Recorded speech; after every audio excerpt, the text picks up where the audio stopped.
నమస్తే, welcome to okay TV. ప్రస్తుతం నా ముందు కోట్ల శ్రీనివాస్ గారు ఉన్నారు, market committee vice chairman. Actually దాదాపు ఒక 2 సంవత్సరాల నుంచి ప్రధాన ప్రతిపక్ష నాయకుడు కనీసం ప్రజల్లోకి రాని పరిస్థితి. ఏ సమస్య మీద కూడా కనీసం పెద్ద ఎత్తున నిరుద్యోగ ఉద్యమం జరుగుతున్న సమయంలో కావచ్చు, పెద్ద ఎత్తున యూరియా కష్టాలు జరుగుతున్నాయని పెద్ద పెద్ద వార్తలు వచ్చినప్పుడు సమయంలో కావచ్చు, ఏ ఒక్క కోణాన కూడా కనీసం ప్రతిపక్ష నాయకుడు రియాక్ట్ అవ్వలేదు. కానీ ఉన్నట్టుండి ఒక్కసారిగా బయటకు వచ్చి ఒక ప్రెస్ మీట్ పెట్టడం జరిగింది. ఆ ప్రెస్ మీట్ ఇప్పుడు సంచలనంగా వస్తూ ఉంది. ఎందుకంటే ఇప్పుడున్న అధికార పార్టీ మీద ఆయన చేస్తున్న వ్యాఖ్యలు కావచ్చు, ఆయన వ్యూ ఏదైతే అధికార పార్టీ పనితీరు మీద ఆయనకున్న వ్యూ గురించి కావచ్చు, ఆయన మాట్లాడిన విధానం గురించి కావచ్చు, ఒకసారి క్లారిటీగా మాట్లాడే ప్రయత్నం చేద్దాం కోట్ల శ్రీనివాస్ గారితో. నమస్తే సార్. నమస్తే అమ్మా. సో మీరు ప్రతిపక్ష నాయకుడు ఎక్కడ అని అడిగి నాకు తెలిసి ఇంకా ఆయన రాడు అనే కాడికి మీరు వెళ్ళిపోయిన సమయంలో సడన్గా ఆయన వచ్చి ఒక ప్రెస్ మీట్ పెట్టడం జరిగింది. ఈ ప్రెస్ మీట్ని మీరు ఎట్లా పరిగణలోకి తీసుకుంటున్నారు? అసలు ఇంత సడన్గా ఆయన సమాజంలోకి వద్దామని ఎందుకు డిసైడ్ అయ్యారు? దాదాపు ప్రభుత్వం ఏర్పడి డిసెంబర్ 7కు 2 సంవత్సరాలు గౌరవ ముఖ్యమంత్రి గారు, కాంగ్రెస్ పార్టీ ప్రభుత్వము ఈ రాష్ట్రంలో అనేక సంక్షేమ కార్యక్రమాలు చేపట్టి అనేకమైన శాసనసభలో కానీ శాసనసభ బయట కానీ ఏ ట్యాగ్ లైన్ కోసం అయితే తెలంగాణ తెచ్చుకున్నామో, నీళ్లు నిధులు నియామకాలకు తెచ్చుకున్న తెలంగాణను గౌరవ ముఖ్యమంత్రి రేవంత్ రెడ్డి గారు పరిపూర్ణంగా వాళ్ళ అమల్లో తీసుకొచ్చారు. ఎన్నడూ శాసనసభకు రాని ఎన్నోసార్లు మా గౌరవ ముఖ్యమంత్రి గారు చెప్పారు, ప్రధాన ప్రతిపక్ష నాయకుడు శాసనసభకు రావాలి, వారి వయసుకును గౌరవిస్తాము, వారికి ఉన్న అనుభవాన్ని ప్రభుత్వానికి విలువైన సూచనలు సలహాలు ఇవ్వాలి. ముఖ్యంగా 78,000 పుస్తకాలు చదివిన ప్రతిపక్ష నాయకుడు నీటి మీద జరుగుతున్న అన్యాయం మీద చట్టసభలోకి వచ్చి విలువైన సూచనలు ఇవ్వాలని పదే మేము ఎన్నోసార్లు గౌరవ ముఖ్యమంత్రి గారు మా మంత్రి మండలికి కోరడం జరిగింది. అదే కాకుండా రాష్ట్రంలో జరుగుతున్న అభివృద్ధి మీద కానీ, అదేవిధంగా రాష్ట్రంలో ఎన్నోసార్లు వరదలు తుఫాన్లు వచ్చి వరద సహాయక కార్యక్రమాల్లో ప్రధాన ప్రతిపక్షం నాయకుడు కానీ ప్రధాన ప్రతిపక్ష పార్టీలు కానీ ఇటు బీజేపీ కానీ టీఆర్ఎస్ కానీ పాల్గొన్న సందర్భం లేదు. 2 సంవత్సరాల ఉన్న పలంగా లేడికి లేచిందే అన్నట్టుగా ఉన్న పలంగా వచ్చి ఒక ప్రెస్ మీట్ పెట్టి తోలు తీస్తా తాట తీస్తా. నేను ఏమంటున్నా పవన్ గారు అంటే, ఆయన వయస్సు కానీ ఆయన అనుభవించిన పదవులకు కానీ ఉద్యమ నేత అని చెప్పుకుంటాడు. 10 సంవత్సరాలు ముఖ్యమంత్రిగా ఉన్న వ్యక్తి, కేంద్ర మంత్రిగా పనిచేసిన వ్యక్తి ఈ విధంగా లోఫర్ భాష మాట్లాడము చాలా సభ్య సమాజము తల దించుకునేలా ఉంది. 2023 ఎన్నికల్లో నీ తోలు తీసినాం కాంగ్రెస్ పార్టీ, అదేవిధంగా కాంటోన్మెంట్ ఎన్నికల్లో నీ తోలు తీసినాం, అదేవిధంగా మన జూబ్లీస్ ఎన్నికల్లో మా గౌరవ ముఖ్యమంత్రి గారు నిన్ను తోలు తీసినాం, అదేవిధంగా నిన్న మొన్న జరిగిన ఏదైతే సర్పంచ్ ఎన్నికల్లో నీ బట్టలు కూడా తీసినాం, నీ తోలు తీసినాం. నువ్వు మా తోలుగా తీసేది, ప్రజలు ఎన్నడూ నిన్ను తోలు తీసి ప్రతిపక్ష హోదా ఇచ్చారు. ఈ నీ వయసుకు తగ్గట్టు మాట్లాడితే, ప్రజాస్వామ్యయుతంగా భాష మార్చుకోకపోతే, ప్రజాస్వామ్యబద్ధంగా మాట్లాడకపోతే రేపు ప్రజలందరూ తిరగబడి నీ తోలు తీసి ప్రధాన ప్రతిపక్ష హోదా లేకుండా చేస్తానలో ఎలాంటి అత్యశక్తి లేదు. నీటి హక్కుల కోసమే మేము పోరాడతామని ఒక సంకేతాలు ఇచ్చారు ఆ ప్రెస్ మీట్ ద్వారా. కానీ అది అందులో మొత్తం అన్ని ఇంక్లూడ్ చేసి మాట్లాడండి, గ్లోబల్ సమిట్ కావచ్చు, పెట్టుబడుల అంశం. సో ఆయన పెట్టుబడుల విషయంలో మాట్లాడుతూ పక్క రాష్ట్రాన్ని అతను పరిగణలోకి తీసుకుని అక్కడ కూడా చంద్రబాబు నాయుడు 20 లక్షల కోట్లు ఎంఓఎల్ చేసిండు, కనీసం ₹1 రాలేదు. మొత్తం వాళ్ళు ఎంఓఎల్ చేసిన వాళ్ళంతా కూడా హోటల్లో బేరర్లుగా పనిచేసిన వాళ్ళతో ఎంఓఎల్ చేసిరు. అదే కోణంలో ఇక్కడ రాష్ట్రంలో కూడా అదే పరిస్థితి ఉంది. చంద్రబాబు నాయుడు ఐడియాలజీలోనే గురువు ఐడియాలజీలోనే శిష్యుడు నడుస్తున్నాడు అంటున్నారు. ఇప్పుడు 2 సంవత్సరాలలో నీటిపారుదల ప్రాజెక్టు మీద గౌరవ ముఖ్యమంత్రి గారు, గౌరవ మంత్రి ఉత్తమ్ కుమార్ రెడ్డి గారు ఎన్నో సందర్భాల్లో ఢిల్లీ పెద్దలను కలిసి కృష్ణానది ట్రిబ్యునల్ ముందు తన వాదనలు నిలిపించి తెలంగాణకు రావాల్సిన వాటా గురించి ప్రతినిత్యం ఢిల్లీ పెద్దలతోని, ఇక్కడ ఢిల్లీలో బీజేపీ ప్రభుత్వమా మా ప్రభుత్వం అని కాదు, ఢిల్లీలో అంశం ఢిల్లీలో ఉంది కాబట్టి భేషజ్వాలాలు లేకుండా రాజకీయాలు లేకుండా ఇక్కడ ఎజెండాలు లేవు. తెలంగాణ పరిరక్షణ కోసమే గౌరవ ముఖ్యమంత్రి గారు ఎన్నో సందర్భాల్లో కేంద్ర జలశక్తి వనరుల మంత్రిని కలిసి మా ఉత్తమ్ కుమార్ రెడ్డి గారు ఎన్నో సందర్భాల్లో పవర్ పాయింట్ ప్రజెంటేషన్ చేసి అదే విధంగా ఉత్తమ్ కుమార్ రెడ్డి గారు నీటి మీద నిండు శాసనసభలో పవర్ పాయింట్ ప్రజెంటేషన్ చేసినప్పుడు ఇప్పుడు ప్రశ్నించే ప్రధాన ప్రతిపక్ష నాయకుడు కేసీఆర్ గారు ఎందుకు ఫామ్ హౌస్ లో వండుకున్నారని నా సూటి ప్రశ్న. ఆ రోజు శాసనసభకు వచ్చి పవర్ పాయింట్ ప్రజెంటేషన్ చేసే టైంలో నీ అభ్యంతరాలు చెప్పకుండా ఉన్న పలంగా కాకిలాగా వచ్చి ఏదో ప్రెస్ మీట్ పోయి ఏదో అలజడి సృష్టిస్తామంటే ప్రజలు నమ్మలేని పరిస్థితిలో ఈ రోజు ఉన్నారు. ఈ రోజు మీరు చూసిరు ఎన్ని సందర్భాల్లో ఢిల్లీకి ఎక్కి గౌరవ ముఖ్యమంత్రి రేవంత్ రెడ్డి గారు, అదేవిధంగా మా నీటిపారుదల శాఖ మంత్రి గారు, అదేవిధంగా మా భట్టి గారు ఎన్నో సందర్భాల్లో కృష్ణా వాటర్ మీద, గోదావరి జలాల మీద, తెలంగాణకు రావాల్సిన వాటా మీద ఇప్పటి వరకు కొట్లాడుతూనే ఉన్నారు. ఇవాళ ఈయనొచ్చి మాకు బుద్ధులు చెప్పేది లేదు, ఈయనొచ్చి నీతులు చెప్తే మేము నేర్చుకునేది ఏం లేదు. ఇక్కడ 2 సంవత్సరాల నుంచి కేంద్రంతో డి అంటే డి అని మా యొక్క ముఖ్యమంత్రి గారు, అదేవిధంగా ఉత్తమ్ కుమార్ రెడ్డి గారు పోరాటం చేస్తూనే ఉన్నారు. ఇవాళ వచ్చి ఈయన నీతులు చెప్పవలసిన అవసరం లేదు. నిజంగా ఈయనకు చిత్తశుద్ధి ఉంటే పవన్ గారు రేపు శీతాకాల సమావేశాలు జరుగుతున్నాయి శాసనసభ, నిజంగా శాసనసభకు వచ్చి ఆయన అనుభవాన్ని అంతా రంగడించి ఆయన అనుభవం ఎంత ఉందో, నీటిపారుదల శాఖ మీద ఎంత ఉందో దాన్ని అంతా ప్రభుత్వానికి సూచన రూపంగా ఇస్తే చాలా సంతోషపడతాం. కానీ శాసనసభకు రాకుండా నీటి మీద ఏదో అయినట్టు మేమేదో ప్రయత్నం చేస్తలేనట్టు గౌరవ ముఖ్యమంత్రి గారు ఇప్పటిదాకా ఢిల్లీకి ఎన్నిసార్లు పోయి అన్నిసార్లు జలశక్తి ఏదైతే నీటిపారుదలకు సంబంధించిన దాని మీద చర్చలు తండోపతండాలుగా మా ఉత్తమ్ కుమార్ రెడ్డి గారు ప్రత్యేకంగా పోయి ఈ రోజు అక్కడ నీటి వాటా గురించి చెప్తున్నారు. ఇలా బచావో ట్రిబ్యునల్ కానీ ఇప్పటిదాకా ఒక లెక్క, ఇప్పటి నుంచి ఒక లెక్క అంటున్నాడు కదా కేసీఆర్. ఇప్పుడు ఆయన ఏమంటుండే, ఇక్కడ నుంచి క్షేత్రస్థాయిలో నేను కూడా కొట్లాడతా అంటున్నాడు. అంటున్నాడు ఆయన. ఇప్పుడు ప్రజాస్వామ్యంలో ఒక ప్రధాన ప్రతిపక్ష నాయకుడు క్షేత్రస్థాయిలో తిరగాలని మేము కూడా స్వాగతిస్తాం. అది ఎవరన్నా ప్రజాస్వామ్య బద్ధంగా వారికి ఉన్న హక్కు రావాలి. ప్రజాస్వామ్యం పరిడవిల్లాలంటే ప్రధాన ప్రతిపక్ష నాయకుని పాత్ర ఏంటంటే ప్రభుత్వాన్ని ప్రశ్నించాలి. ఎక్కడైతే ప్రభుత్వం తప్పుడు నిర్ణయాలు తీసుకుంటుందో సరిచేయడానికే సూచనలు ఇవ్వాలి. మరి 2 సంవత్సరాలు ఎన్నో సందర్భాల్లో వరదలు వచ్చినాయి, అవొచ్చినాయి, ఇవొచ్చినాయి, గ్రామాలు కొట్టుకపోతున్నాయి, తుఫాన్ల వల్ల రైతులు నష్టపడ్డారు. అప్పుడు రాని కేసీఆర్ గారు ప్రధాన ప్రతిపక్ష నాయకుడు ఇవాళ వస్తానడం హాస్యాస్పదం. కేవలము మీడియా అట్రాక్షన్ కోసము, పబ్లిక్ లో నేను కూడా ఉన్నా ఇంకా అని చెప్పడానికి కోసం మాత్రమే ఆయన మొన్న ప్రెస్ మీట్ పెట్టి ఆయన యొక్క పర్సనాలిటీని దిగజార్చుకున్నాడని నేను చెప్పడానికి ఎలాంటి అతిశక్తి లేదు.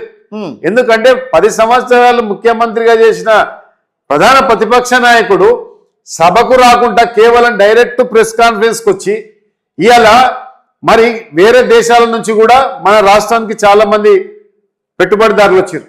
గ్లోబల్ సబ్మిట్ ఇలా ప్రధానమంత్రి గారికి ఆహ్వానం ఇచ్చినాం, ప్రధాన ప్రతిపక్ష నాయకులకు ఆహ్వానం ఇచ్చినాం, రాష్ట్రాల ముఖ్యమంత్రులకు ఆహ్వానించినాం, కేంద్ర మంత్రులకు కూడా ఆహ్వానం ఇచ్చినాం. గ్లోబల్ సబ్మిట్కి వచ్చి తన అభిప్రాయం చెప్పేది ఉండే. అదేవిధంగా ఇలా గ్లోబల్ రేసింగ్ తెలంగాణ ఇలా 2047 $3 ట్రిలియన్ ఎకానమీకి అదొక బోగస్ $3 ట్రిలియన్ దాని మీద ఆయన రమ్మనండి. అదొక బోగస్ అంటున్నాడు. నేనేమంటున్నా పవన్ గారు, అది బోకసా ఇదా చర్చకు రండి అంటున్నా. నా స్థాయి నాయకుడే వస్తాడు, మా ముఖ్యమంత్రి అవసరం లేదు దీనికి.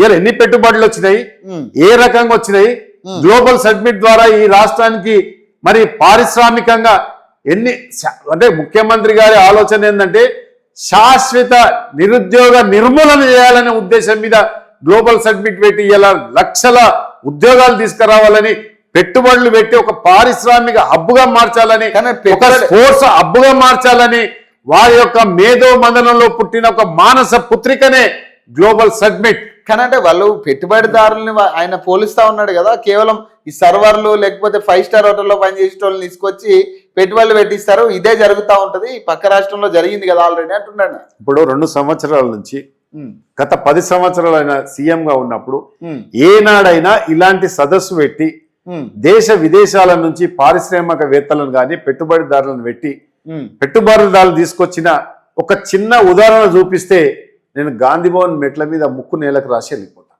ఇలా గౌరవ ముఖ్యమంత్రి గారు ఇలా దావోస్కి వెళ్ళినా వాళ్ళ సొంత పని మీద ఏం లేదు. కేవలం రాష్ట్రాన్ని రేసింగ్ తెలంగాణ చేయాలనే దూరదృష్టితోటి చరిత్రలో మిగిలాలే, ఫలాని వాళ్ళు ఫలాని చేసిరు. ఫర్ ఎగ్జాంపుల్ మన రాజశేఖర్ రెడ్డి గారు ఆరోగ్యశ్రీ, రాజశేఖర్ రెడ్డి గారు అంటేనే ఆరోగ్యశ్రీ, రాజశేఖర్ రెడ్డి గారు అంటే ఫీజు రియంబర్స్మెంట్.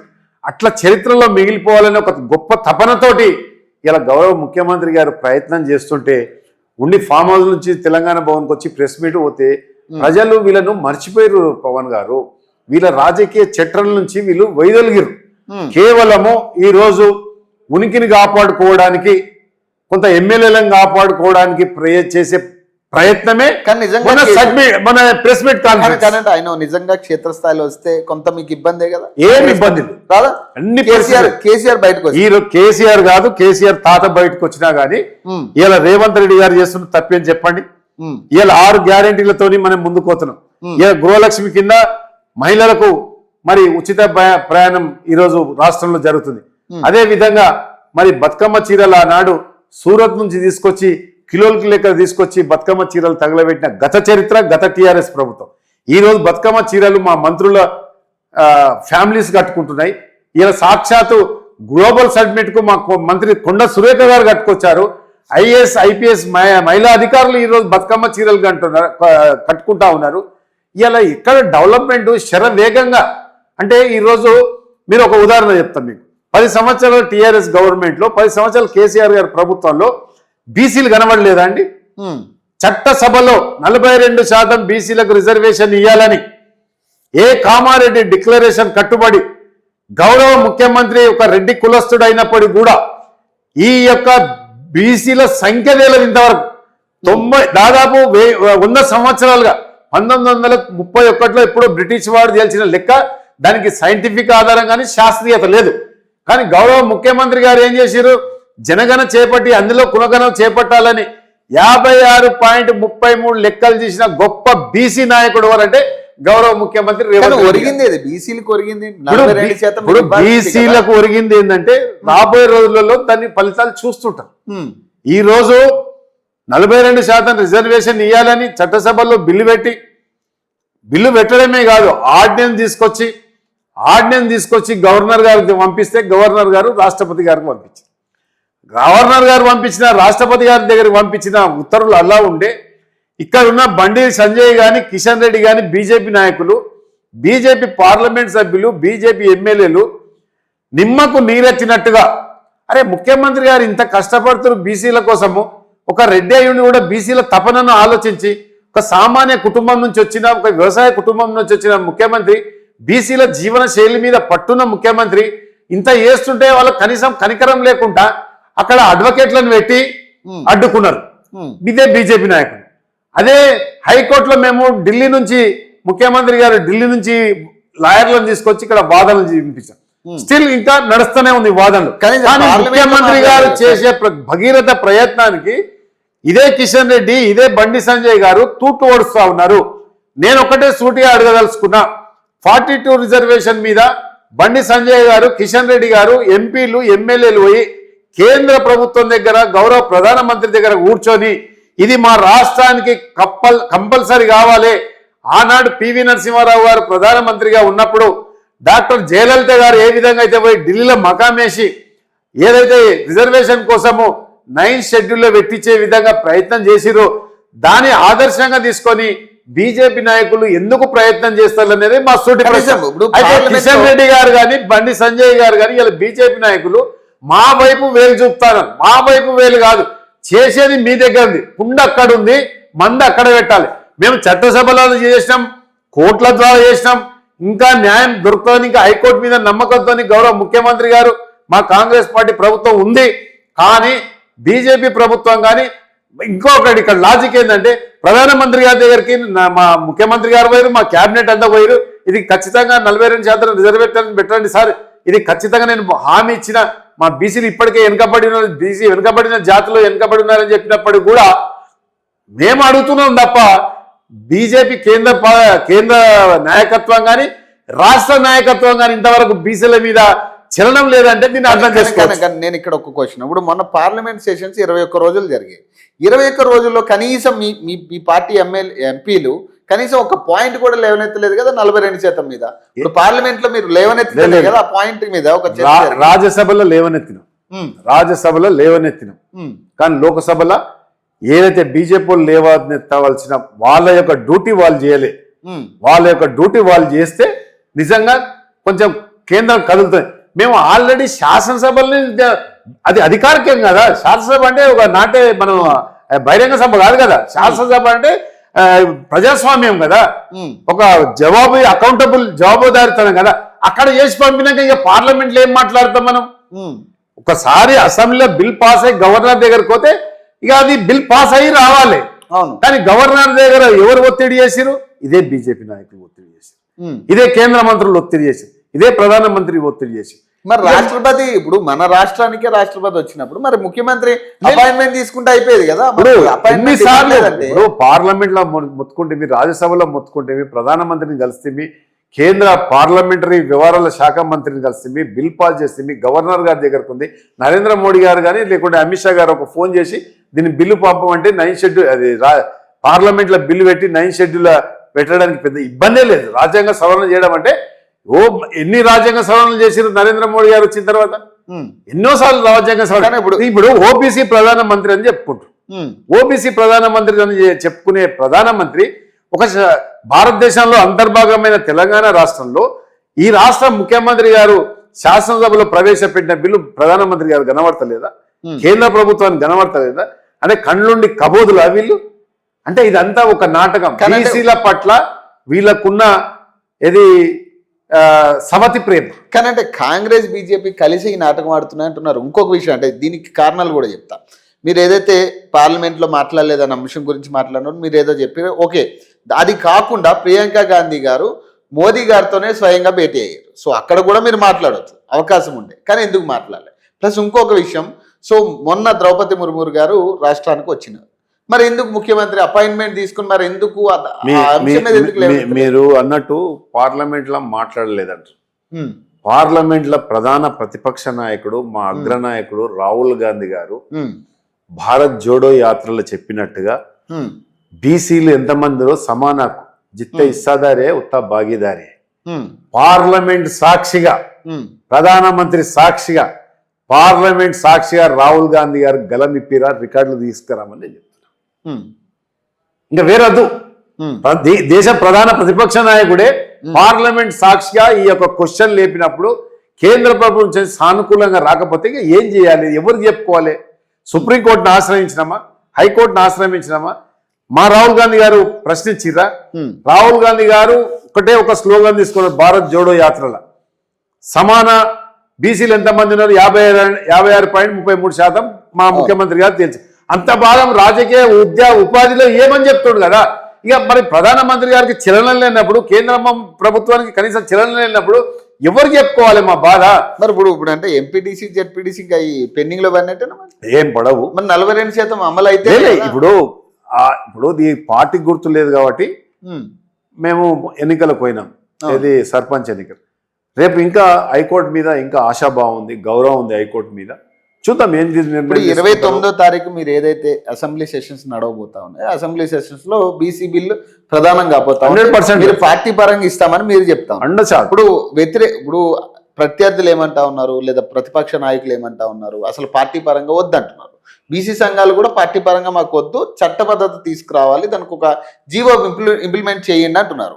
మరి ఇప్పుడు మళ్ళీ మీరు పార్టీ పరంగా అంటే వాళ్ళు సభలో ఒప్పుకునే పరిస్థితి? ఇప్పుడు బీసీ సంఘాలను చేతులెత్తి మొక్కుతున్న వాళ్ళు, మా కృషి, కాంగ్రెస్ పార్టీ కృషి, గౌరవ ముఖ్యమంత్రి రేవంత్ రెడ్డి గారి తపన, ఆలోచన బీసీల పట్ల బీసీ సంఘాలు ప్రత్యక్షంగా చూసినాయి. హైకోర్టులో మేము ఇంప్లీడ్ అయినాం, మేమైనాము, మా పెద్దలు హనుమంతరావు గారు, నేను, ఇంకా చాలా మంది ఇంప్లీడ్ అయ్యి హైకోర్టులో మా మంత్రి పొన్నం ప్రభాకర్ గారు, మా గౌరవ అధ్యక్షులు ఎవరు, మా పిసిసి ప్రెసిడెంట్ మహేష్ కుమార్ గౌడ్ గారు, అదేవిధంగా ఆర్ కృష్ణయ్య గారు, జాజుల శ్రీనివాస్ గౌడ్ గారు, మా యొక్క బీసీ నాయకులు అందరం కూడా హైకోర్టులో విచారణ సమయంలో మాకందరు వాళ్ళకు మేము దగ్గర మద్దతు తెలిపినాం. అవును. ఇంకొకటి చెప్తా చూడు పవన్ గారు, ఇక్కడ బీసీ సంఘాలు 52% రిజర్వేషన్ కోసము ఢిల్లీలో జంతర్ మంతర్ దగ్గర ధర్నా చేస్తే సాక్షాత్తు ఈ రాష్ట్ర ముఖ్యమంత్రి సాక్షాత్తు ఈ రాష్ట్ర ముఖ్యమంత్రి పాల్గొన్నాం. అదేవిధంగా బీసీ సంఘ నాయకులు ఇంకొకటి తెలుసుకోవాలి, వాళ్ళు రాష్ట్ర బంద్ ఇస్తే మా పిసిసి అధ్యక్షుడు సాక్షాత్తు బొమ్మ మహేష్ కుమార్ గౌడ్ గారు అదేవిధంగా మా క్యాడర్ అంతా పాల్గొని ఆ విజయం సక్సెస్ అయింది. వాళ్ళ ఒక్కరి వల్ల విజయం సక్సెస్ కాలే. కాంగ్రెస్ పార్టీ ప్రభుత్వం అధికారంలో ఉన్నప్పుడు కూడా ఒక్కరోజు బంద్ పెడితే వేల కోట్ల రూపాయలు రాష్ట్ర ప్రభుత్వానికి నష్టం వస్తున్న తెలిసి కూడా బీసీల కోసం ఇంత త్యాగం చేసిన ప్రభుత్వం చరిత్రలో ఎక్కడ లేదన్న సంగతి కూడా బీసీ నాయకులు తెలుసుకోవాలి. ఇన్ని తెలిసిన బీసీ నాయకులు కూడా ఈరోజు టీఆర్ఎస్ ట్రాప్లో పడుతున్నారు, బీజేపీ ట్రాప్లో పడి కాంగ్రెస్ పార్టీని విమర్శిస్తారు. ఇది ఎంతవరకు కరెక్ట్? వాళ్ళ స్టాండర్డ్ వాళ్ళ విజ్ఞతకు వదిలేస్తున్నాను, వాళ్ళ విజ్ఞతకు వదిలేస్తున్నా. మాతో పాటు అన్ని రకాలుగా ఉండి ఏ ముఖ్యమంత్రి అయినా జంతర్ మంతర్ దగ్గరలో బీసీల కోసం చరిత్ర తీసుకుంటే 75 సంవత్సరాల ప్రజాస్వామ్య పార్లమెంట్లో ఏ ముఖ్యమంత్రి అయినా జంతర్ మంతర్ దగ్గర ధర్నాలో పాల్గొన్నారా? అదేవిధంగా బీసీలు రాష్ట్ర బంద్ ఇస్తే ఒక పిసిసి అధ్యక్షుడు బొమ్మ మహేష్ కుమార్ గౌడ్ పాల్గొన్నాడు. గతంలో ఏ పిసిసి ప్రెసిడెంట్ పాల్గొన్నాడు? కేసీఆర్ పాల్గొన్నారా? హరీశ్రావు పాల్గొన్నారా? కవిత పాల్గొన్నారా? ఎవరు పాల్గొన్నారండి? మా చిత్తశుద్ధిని శంకించవలసిన అవసరం లేనే లేదు. ఇక్కడ ప్రధాన ప్రతిపక్ష నాయకుడు మాజీ ముఖ్యమంత్రి మీ పార్టీ అధికారంలోకి వచ్చిన తర్వాత నుంచి 2 సంవత్సరాల పరిపాలన గురించి మనం ఒక అంశం మాట్లాడుతూ, ఇది అసలు ప్రభుత్వం ఉందా లేదా రాష్ట్రంలో, ఇది ఒక రియల్ ఎస్టేట్ వెంచర్ లా నడుస్తూ ఉంది, రియల్ ఎస్టేట్ వాళ్ళకి ఉపకారం తప్పితే ప్రజలకు ఏం ఉపకారం లేదు అని చెప్తా ఉన్నారు. మీరేం చెప్తారు దీని మీద? రియల్ ఎస్టేట్ కంపెనీలకే ఒత్తాసు పలుకుతా ఉన్నారు?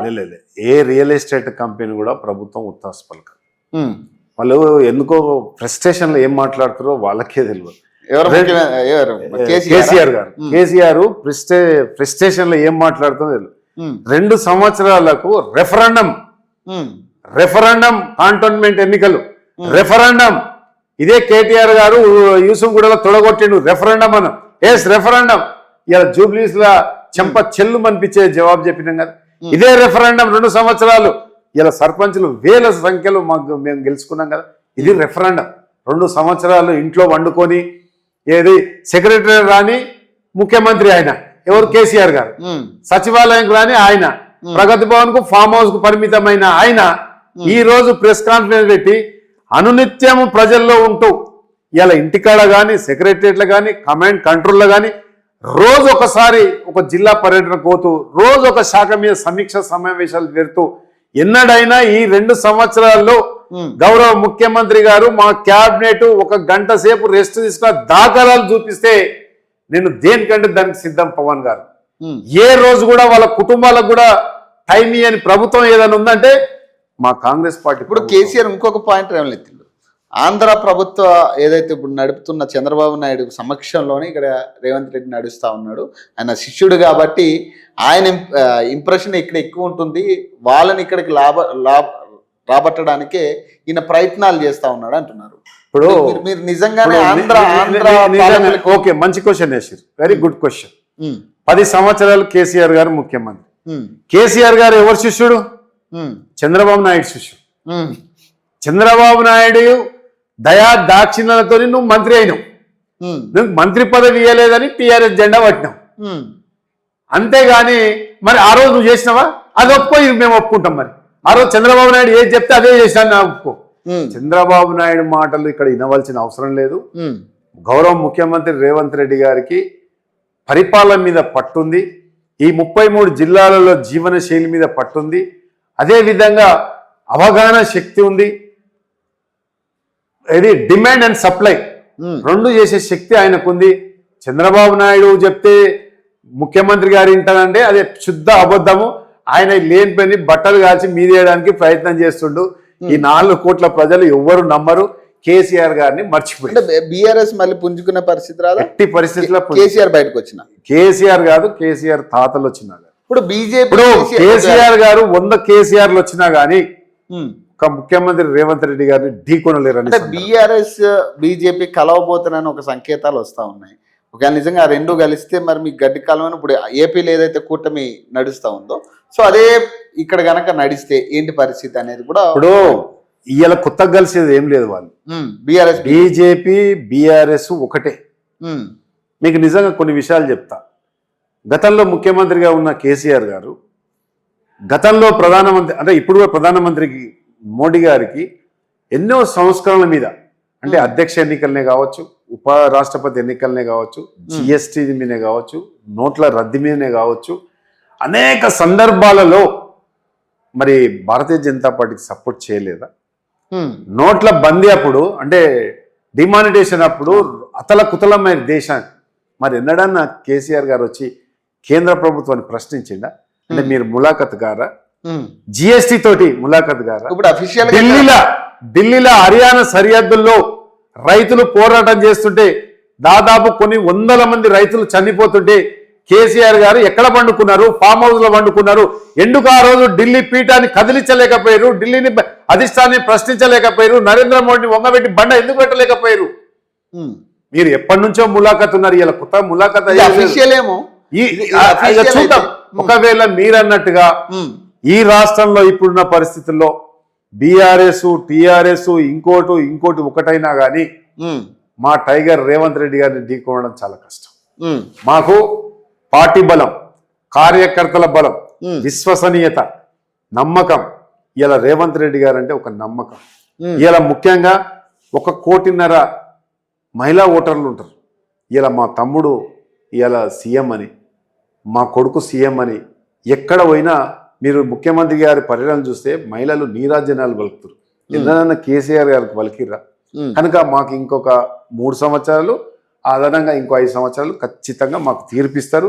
ఇదే పరిపాలన, ప్రజాపాలన. ఎన్నడైతే ముఖ్యమంత్రి గారు 7 తారీఖు నాడు డిసెంబర్ 7 తారీఖు 2 సంవత్సరాల క్రితం ప్రమాణ స్వీకారం చేసిండో ఆ రోజు నుంచి ఈ రాష్ట్రం సుభిక్షంగా ఇవాళ వనరులు అంటే మన రైతులు కూడా సంతోషంగా ఉన్నారు. ఎట్లాంటి వానలు పడ్డాయండి మనకు? అంటే ఫైనల్గా ఒక మాట చెప్పండి. ఇప్పుడు ఏదైతే మార్కెట్ కమిటీ చైర్మన్గా ఇప్పుడు వైస్ చైర్మన్గా మీరు ఉన్నారు కాబట్టి ఇప్పుడు ఏదైతే యూరియా బస్తాల కొరత గురించి నిన్న కేసీఆర్ గారు కూడా ఆ పాయింట్లు ఏమనైతే యూరియా బస్తాల కొరత ఉంది, ఒక యాప్ని ఏదో తీసుకొచ్చారు, అది ఏమో పనికిమాలిన యాప్, అది పని చేయట్లేదు. సో అది కూడా ఏంటంటే 3 ఎకరాలు ఉంటే అది 2 ట్రిప్పులు ఇస్తారట 3 బస్తాల కింద అంటున్నాడు ఆయన. ఇప్పుడు ఇది యాప్ వల్ల ఏమన్నా రైతులకు ఉపకారం ఉండే ఛాన్స్ ఉంటుందా? 100% ఇక్కడ ఒకటి కేసీఆర్ తెలియదని కాదు, పెద్ద మేధావి ఆయన కూడా యూరియా అనేది కేంద్ర ప్రభుత్వం రాష్ట్ర ప్రభుత్వం అనుసంధానం చేసుకోవాలి. కోఆర్డినేషన్ వల్ల వస్తుంది యూరియా. ఎక్కువ కేంద్ర ప్రభుత్వం పంపిస్తుంది యూరియా ఫర్టిలైజర్స్ మొత్తం. ఇక్కడ వాళ్ళు ఎంత పంపించినా అదనంగా తెప్పించి రైతులకు మేము సప్లై చేస్తున్నాం. ఈ యాప్ ద్వారా కూడా రైతుల పొలాన్ని దగ్గరికి పోయేటట్టు మేము ఏర్పాటు చేస్తున్నాం. ఎందుకంటే రైతు కుటుంబం నుంచి వచ్చిన వ్యవసాయ కుటుంబం నుంచి వచ్చిన ముఖ్యమంత్రి కాబట్టి, వ్యవసాయం అంటే తెలిసిన వ్యక్తి కాబట్టి, వాళ్ళ తండ్రి కూడా వ్యవసాయదారుడు కదా, వ్యవసాయ కుటుంబం నుంచి వచ్చినాడు కాబట్టి రైతులకు ఎట్టి పరిస్థితిలో న్యాయం జరిగే విధంగా యూరియా కానీ ఫర్టిలైజర్ కానీ అదేవిధంగా మరి విత్తనాలు కానీ అన్ని రకాలుగా రాష్ట్ర ప్రభుత్వం రైతులకు సంక్షేమమే ముఖ్యంగా ఈరోజు ముందుకు పోతున్నాము. ఏ రైతు కూడా ఇంతవరకు ఎవరు కూడా ఎలాంటి అఘాయిత్యం చేసుకోలేదు. గత టీఆర్ఎస్ ప్రభుత్వంలో రైతులు ఏ విధంగా ఖమ్మం జిల్లాలో బేడీలేసి తీసుకుపోయిన సంఘటన కూడా గుర్తు చేస్తున్న కేసీఆర్ గారు, మీ ప్రభుత్వంలో రైతులకు బేడీలేసి తీసుకుపోయారు, ప్రపంచం మర్చిపోలేదు. ఉన్న పల్లంగా మీరు వచ్చి ప్రెస్ మీట్ పెట్టినంత మాత్రాన ఏం ప్రయోజనం ఉండదు. కేసీఆర్ గారు రైతులు ఎంతమంది చనిపోయారు? కేసీఆర్ గారు మీ గజ్వేల్ నియోజకవర్గాలనే, మీ మానకొండూరులోనే కానీ మీ యొక్క పక్క నియోజకవర్గాలనే ఎంతమంది తీసుకుపోయారో మన లిస్టు మా దగ్గర ఉంది. మీరు రాండి, మీరు రిప్రజెంటేషన్ పంపిస్తారా, మీరు వస్తారా, లేకపోతే శాసనసభలో చర్చించండి. ఫైనల్ కంక్లూజన్ ఒకటి చెప్పండి. మంత్రివర్గ విస్తరణ ఏదో తొందరలో ఉండబోతుందని ఒక చర్చ జరుగుతూ ఉంది. ఇందులో చాలా మంది మంత్రుల పదవులు పోబోతున్నాయనే వార్తలు చాలా ఎక్కువ చక్కర్లు కొడతా ఉన్నాయి మన మాధ్యమాలలో. మీరేం చెప్తారు? నిజంగా ఇట్లాంటి పరిస్థితి ఉందా మంత్రులకు ఇప్పుడు ఉన్న వాళ్ళ? అంటే ఇప్పుడు ప్రభుత్వం చాలా చక్కగా నడుస్తుందండి.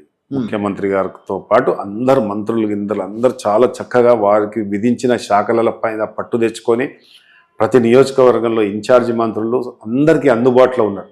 ఇలా మంత్రులు కాదు, ఒక కార్యకర్తలు లేక ఇలా గ్రామాలలో తిరుగుతున్నారు. మరి అందరు చూడండి. కానీ ఈ విస్తరణ ఇది అనేది నా పరిధిలో మాట్లాడాల్సిన అంశం కాదు. అది మా విస్తరణ అయితే ఉండబోతుందా అది నేను చెప్పలేను. ఎందుకంటే ఢిల్లీ మా ఏఐసిసి నిర్ణయం, మా ముఖ్యమంత్రి గారి నిర్ణయం, మా పిసిసి ప్రెసిడెంట్ గారి నిర్ణయం.